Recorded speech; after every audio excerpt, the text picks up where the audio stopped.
Hi there. Welcome to the Sagebrush Happy Hour Journal entry for March 22nd, 2025.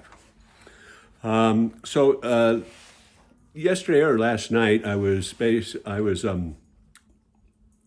setting up my smart telescope outside, and as most of you know, I'm into kind of astronomy, especially here in where we're at with our dark skies. And there was a software update that would added some really nice capabilities to the smart telescope. So I was setting that up, and then I also got a text from a close friend of mine who's also an astrophotographer, and he said, "Look outside, there's aurora going on." And so I scrambled and got my time-lapse camera set up, and captured time-lapse of the aurora last night from here in northern New Mexico. And you can view that at skylapser.com or at Skylapser, my YouTube page. And as I was setting up the time lapse and setting up the telescope, I also got another text message that wasn't such pleasant news, and it was that my cousin Bob was basically in ICU and on a respirator, and what the outlook was not, prognosis was not good.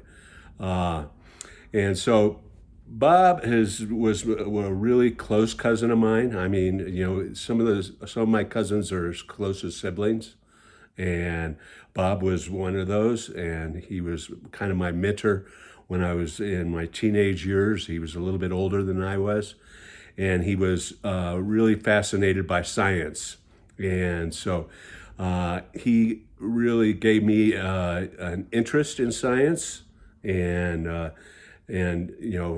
kind of ironically is that he is who had originally pointed out to me, that the Orion Nebula in the constellation Orion with a kind of naked eye, and we looked at it with binoculars and telescopes, and that kind of sparked my interest in astronomy. And so last night I set up the telescope and I imaged the Orion Nebula in honor of my cousin Bob. And so I was able to get a really nice image and send that via the phone to his hospital room, and where the family tried to show that to him. And so I'm not sure if he actually saw the Orion picture, but I did try to speak to him a little bit with the phone, and unfortunately he passed today. So it was he was a really good fellow, and I will miss him. And I'm going to raise my Stella glass to him. And here's to Bob. Cheers.